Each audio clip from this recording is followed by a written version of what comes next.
আমরা department of anthropology Calcutta university থেকে এসেছি, বালিগঞ্জ সায়েন্স কলেজ। আমি প্রলয় প্রসন্ন দালাল চৌধুরী, টেকনিক্যাল অ্যাসিস্ট্যান্ট ওখানে। আমাদের সঙ্গে ডক্টর বাগচি আছেন, প্রফেসর, উনি আমাদের টিচার। তো আমরা এখানে আমার ডিপার্টমেন্টকে রিপ্রেজেন্ট করার জন্য এসেছি যে আমার ডিপার্টমেন্ট কি কাজ করে, আগামী দিনে স্টুডেন্টরা যাতে এই সাবজেক্ট নিয়ে পড়তে আসে তাদের অ্যাওয়ার করার জন্য, তাদের টিচাররা যাতে জানতে পারে সেই বিষয় নিয়ে আমি এখানে আমার ডিপার্টমেন্টকে রিপ্রেজেন্ট করছি। তো আমার ডিপার্টমেন্ট মেনলি যেটা কাজ করে, হিউম্যান নিয়ে কাজ করে, based on past human, present human and future human.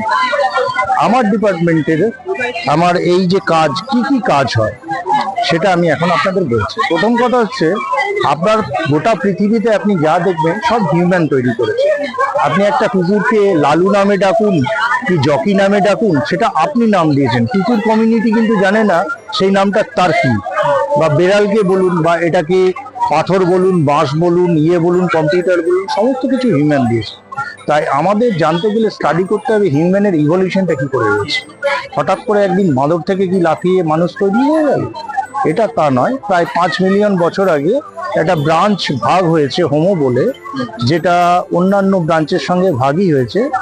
তো সেখানে গরিলা এসছে, শিম্পাঞ্জি এসছে, ওরাংওটাং এসছে, তার সঙ্গে হোমো বলে একটা ব্রাঞ্চ ভাগ হয়েছে। এই হোমো ব্রাঞ্চটা আগামী দিনে থ্রু ইভলিউশন এই আমরা হোমো সেপিয়েন্স সেপিয়েন্সে এসছি। তো এটা আমরা কিভাবে জানি? এটা একটা সমস্যা হয়েছে দাঁড়িয়েছে, কারণ পুরনো মানুষদের আমরা কেউ পাই না। এবার হোমো সেপিয়েন্স সেপিয়েন্স কার কাছাকাছি, কোন প্রাণীর কাছাকাছি, এর জেনেটিক স্টাডি করলে আমরা দেখতে পাই সেটা সব থেকে কাছের যে আমরা প্রাণী পাই সেটা হচ্ছে শিম্পাঞ্জি। শিম্পাঞ্জির সঙ্গে জেনেটিক্যালি আমাদের ম্যাক্সিমাম মিল আছে, কিন্তু তা সত্ত্বেও হিউম্যান অন্য প্রাণীর থেকে আলাদা কিভাবে? হিউম্যান অন্য প্রাণীর থেকে আলাদা তার society. Human is a social animal, সবার আগে তার সোসাইটি আছে। সোসাইটি তাহলে তাদের কিছু বিলিফ আছে, বিলিফ থাকলে তার রিলিজিয়ান আছে, তার খাবার কিছু আছে, স্পেসিফিক খাবার কিছু আছে, তার ল্যাঙ্গুয়েজ আছে। সেই ল্যাঙ্গুয়েজ যেরকম ভাবে গেছে, হিউম্যানের মাইগ্রেশনও সেরকম ভাবে হচ্ছে। মানে হিউম্যান মাইগ্রেট যেরকম ভাবে করেছে সেরকম ভাবে হিউম্যানের ল্যাঙ্গুয়েজটাও গেছে। তো আমরা এই পুরনো মানুষদের জানার জন্য ফার্স্ট স্টাডি করি কাদের? Aboriginal people of India and world. কারা হচ্ছে অ্যাবরিজিনাল পিপল? এই সমস্ত অ্যাবরিজিনাল পিপল, কারণ তারা এন্ডোগেমাস পিপল, তারা নিজেদের সোসাইটিটাকে নিজেদের মতো করে রাখে, আমাদের মতো অ্যাডমিক্সচার নয়। তাদেরকে আমাদের টোটাল স্টাডি করতে হবে। তো তাদের স্টাডি করার জন্য তারা কিভাবে থাকেন, তারা কি মানে, কি খাবার খান। ধরুন এই কোভিড পিরিয়ড গেল, এই কোভিড পিরিয়ডে আমরা একরকম ভাবে সাহায্য পেয়েছি, মেডিকেল হেল্প বলুন, পাবলিক ট্রান্সপোর্ট বলুন, তারা তো কিছু পায়নি। তাদের যদি কোভিড হয়ে থাকে তারা কিভাবে ট্রিট করেছে, তাদের ছেলে মেয়ে যদি মারা গিয়ে থাকে কোভিড এসে তাকে কি করে ডিকম্পোজ করেছে, ইত্যাদি বিষয়গুলো আমাকে জানতে হবে। এটা জানতে গেলে কি করতে হয়, তাদের যে সমস্ত ব্যবহার্য যন্ত্রপাতি, তারা কি করে শিকার করে, কিভাবে রান্না করে, কিভাবে খায়, কিভাবে মানে যদি তারা এগ্রিকালচার করে কিভাবে করে, তাদের মধ্যে যে রিচুয়ালগুলো আছে সেই রিচুয়ালটা তারা কিভাবে করে, সেটা সমস্ত জানতে হয়। এই জানাটা আমাদের পরে চলতে চলতে আমরা কি করে আসি, তাদের জানাটাকে চেঞ্জ করে আস্তে আস্তে পেছনের দিকে ফিরে যায়, যে আদিম মানুষ কিভাবে কাজ করে। কারণ তাদের কোনো বায়োলজিক্যাল রিমেন নেই। তো বায়োলজিক্যাল রিমেন যখন নেই, তাহলে আমাদের স্টাডি করবো কিভাবে? তখন আমরা দেখি তারা কি ব্যবহার করত। ধরুন একটা সেই সময় মানুষের সামনে কে ছিল? ভালুক ছিল, হরিণ ছিল, বাঘ ছিল। মানুষের গায়ে এত শক্তি নেই ভালুক বা বাঘের সঙ্গে লড়াই করবেন বা দৌড়ে হরিণের সঙ্গে পারবে। তখন কি হলো? বাধ্য হয়ে তাকে কিছু একটা ছুঁড়তে হলো যাতে তাকে আঘাত করে। তো সেরকম ভাবে ধরুন একটা কোনো পাথর ছুঁড়লো, পাথরটা গিয়ে না লেগে একটা অন্য জায়গায় স্ট্রাইক করে ভেঙে গেল। ভেঙে যাওয়ার পর পাথরটা একটা ধারালো কোনা কোনা মতো বস্তু তৈরি হলো। তো তখন দেখলো যে এই বস্তুটা তো আমি কাজে লাগাতে পারি। তখন সে নিজের জন্যে পাথর রিফাইন করতে শুরু হলো। This is the first tool technology, যে আমি আমার জন্য এমন একটা বস্তু চাই যেটা দিয়ে আমি ওদের সঙ্গে লড়াই করব। তো সেই হিসেবে এই বস্তুগুলি এলো, এগুলো প্রথমের দিকে তৈরি। এবার এগুলো কোথায় পায়? এগুলো প্রায় আমরা মাটির বিভিন্ন লেয়ারে, একদম নিচের দিকে লেয়ার। এবার এর বয়স নির্ধারণ করা খুব কষ্ট, কারণ আমি যদি পাথরটার বয়স নির্ধারণ করতে যাই প্রচুর সময় লাগে, কারণ হচ্ছে পাথরটা কয়েক কোটি বছর আগে তৈরি হয়েছে, কিন্তু টুলটা তো কয়েক কোটি বছর আগে না। তখন আমরা কি দেখি, এই পাথরটা যে অস্ত্র হিসেবে কোন লেয়ারে পড়ে আছে, সেই লেয়ারে অন্য কার্বন আছে কিনা, তার বয়স কত, কার্বন ডেটিং, বা এই পাথরের গায়ে কোনো মাংস বা লোম লেগে রয়েছে কিনা, তার বয়স কত। সেই হিসেবে মোটামুটি এই অস্ত্রটার একটা আমরা বয়স পাই। এবার এখান থেকে এইখান পর্যন্ত একটা হিউম্যান এভলিউশন দেখাচ্ছি, যেটা প্রায় 40,000 বছরের এভলিউশন এইখান থেকে। কারণ আপনাকে প্রথমেই বলেছি, এই পাথরটা যেমন ছিল, তার কাছে বড় বড় প্রাণী ছিল, সে শিকার করতো। আস্তে আস্তে তার প্রাণী শিকার করার বা খাওয়ার ধরন পাল্টে গেল। সে কোথায় চলে গেল, খরগোশের দিকে, বা চলে গেল বন মুরগির দিকে। তখন এত বড় অস্ত্রের দরকার নেই, তখন আস্তে আস্তে অস্ত্রটা কি হলো, ছোট হয়ে গেল। এবার দেখুন, বন মুরগি বা খরগোশ আমি যখন মাংস রান্না করছি, তার মাংসটা আমি বেশি নষ্ট করতে পারবো না, তাহলে আমাকে সার্টলি পরিষ্কার করতে হবে। তো অস্ত্রগুলো আরো রিফাইন হলো। এই অস্ত্রের সঙ্গে এই অস্ত্রের মধ্যে পার্থক্য হলো, অস্ত্র ছোট হলো কিন্তু রিফাইন হলো। মানে মানুষ আস্তে আস্তে বুঝতে শুনলো আমি ওটাকে নষ্ট করা চলবে, দিয়ে আলটিমেট এই যে আস্তে আস্তে এলো, এখানে যখন এলেন তখন ওরা কি খেতে শুরু করলো, মাছ খেতে শুরু করলো, সাপ খেতে শুরু করলো, ইঁদুর খেতে শুরু করলো। তখন কি দরকার পড়লো, এরকম ছোট অস্ত্রের। সেই ছোট অস্ত্র দিয়েছি কি করবে, মাছের আঁশ ছাড়াতে পারবে, ইঁদুরটাকে কেটে মাংস আলাদা করতে পারবে, সাপের উপরে ছালটা কেটে বার করতে পারবে।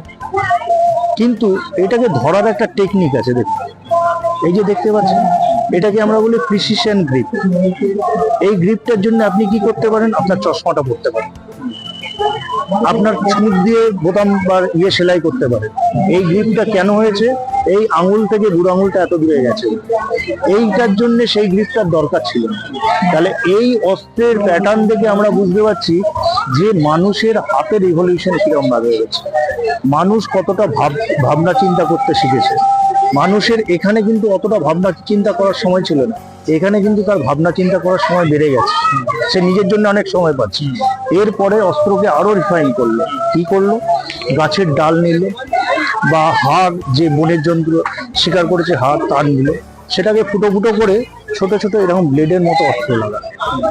তাতে কি হলো, একটা করাতের মতো অস্ত্র হয়ে গেল। সেই অস্ত্রটাকে আমি কাজে লাগাতে পারছি। উপরন্তু যদি একটা দুটো ভেঙে যায়, ছোট্ট আমার এইটুকু লাগছে, সেটাকে চেঞ্জ করে দিলে অ্যাজ ইট ইজ নতুনের মতো। এত বড় পাথর লাগছে না আমার, এত সময় বেঁচে যাচ্ছে, আমি নিজের জন্য কাজ করতে যাচ্ছি। এরপর এগ্রিকালচার বিভিন্ন রকম এলো, সমস্ত সময়। এবার যদি এখানে যতগুলো দেখছেন, এখানে কোনো হিউম্যান রিমেন পাচ্ছি, কারণ এখানকার ওয়েদার যেরকম, সেই ওয়েদারে বায়োলজিক্যাল রিমেন নষ্ট হয়ে যায়। কিন্তু যখন বায়োলজিক্যাল রিমেন পাচ্ছি, তখন আমরা স্টাডি করতে পারছি তার ব্রেন ডেভেলপমেন্ট কেমন হয়েছে, অন্য প্রাণীর থেকে ব্রেনের ক্যাভিটি কত বেড়েছে, সেটা স্টাডি করবো কোথায়, এখানে। বুঝতে পেরেছেন, তার ক্যাভিটি দিয়ে স্টাডি করবো, ব্রেনের ক্যাভিটি কত বেড়েছে, জ রেশিও কত, আই রেশিও কত, ইয়ার রেশিও কত, সমস্ত কিছু স্টাডি করতে পারবো। এই স্টাডিটা আমরা কোথায় কাজে লাগাচ্ছি, এই স্টাডিটা কাজে লাগাচ্ছি ফরেনসিকে। বর্তমান দিনে আপনি ধরুন ফেস রেকগনিশন যে সফটওয়্যারটা রয়েছে, আপনার মোবাইলটা খুললেন, মুখটা দেখালেন, ইয়েটা খুলে গেল, ফিঙ্গারপ্রিন্ট দিলেন, খুলে গেল। এগুলো কোত্থেকে এসছে, সমস্ত এই অ্যানথ্রোপোলজিক্যাল ডেটা থেকে, যে আপনার ফিঙ্গারপ্রিন্ট আলাদা, এটাও আমরা ফরেনসিকে কাজে লাগাচ্ছি। আপনার ফেস আই আলাদা, এই যে প্রত্যেকটার একটা মেজারমেন্ট রয়েছে। আবার কোথায়, ধরুন আপনার এরিয়ায় কিছু মানুষ হারিয়ে গেছে, 3-4 বছর পর কয়েকটা খুলি পাওয়া গেল, কার খুলি আমরা বুঝতে পারবো না। এই যে রেশিওটা আকার পেয়েছি, সেই খুলিটা দেখে আমরা সেই রেশিওটা একটা কনস্ট্রাক্ট করবো ফিগারের, মোটামুটি একটা ফিগার পাবো। সেই ফিগারটা যারা হারিয়ে গেছে তাদের কারোর সঙ্গে মিল তুলতে পারে, মিল খুঁজে যদি পাই, তার আত্মীয় স্বজনের সঙ্গে এর আমি জেনেটিক্স স্টাডি করতে পারি। যদি জেনেটিক মিলে যায়, তাহলে বুঝতে পারি এই লোকটা এর। তাহলে কি হচ্ছে, আমার ন্যারো ডাউন হচ্ছে, সবাইকে ধরে ধরে এনে জেনেটিক স্টাডি করার দরকার পড়ছে না।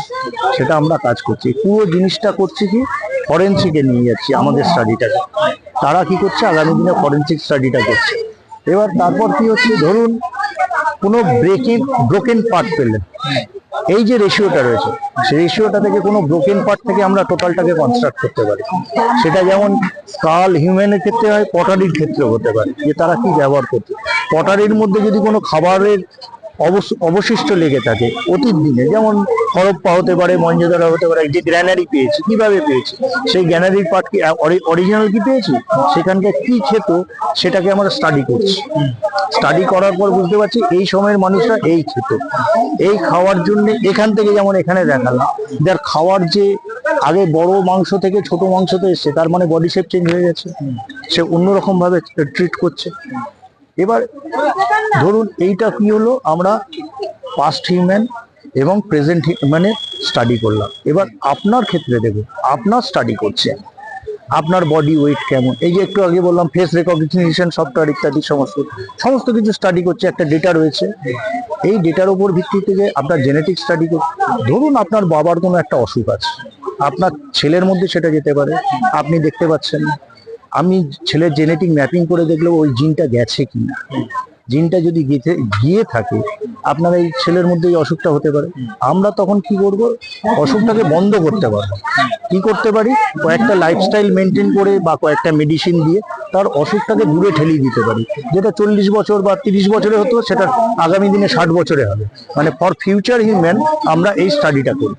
এই ডিপার্টমেন্টে যাতে আগামী দিনে স্টুডেন্টরা পড়তে আসে, এই ডিপার্টমেন্টটাকে আবার নতুন করে ফ্লারিশ করে, সেই জন্য আমরা এসেছি। অন্য কোনো ডিপার্টমেন্ট থেকে যদি আমার ডিপার্টমেন্টে তারা ভিজিট করতে চায়, আমরা চেষ্টা করি ভিজিট করানোর। আমাদের 3টে মিউজিয়াম আছে, হ্যাঁ, অ্যানথ্রোপোলজি মিউজিয়ামের বায়োলজিক্যাল পার্ট একটা আছে, আর্কিওলজিক্যাল পার্ট একটা আছে, আর একটা এথনোগ্রাফিক্যাল পার্ট আছে।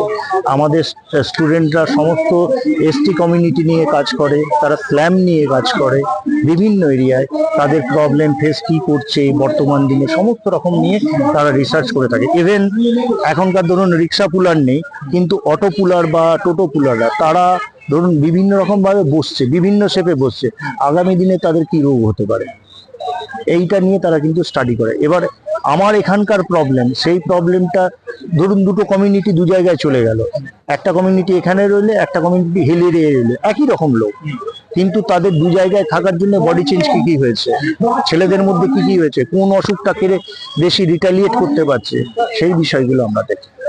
ওকে, থ্যাংক ইউ। আপনাদের ওয়ার্কশপ গুলো কি আপনারা যদি অর্গানাইজ করেন ইউনিভার্সিটিতে? ওয়ার্কশপ অবশ্যই, আমাদের প্রচুর। আমরা কি করে ইনফরমেশন পেতে পারি?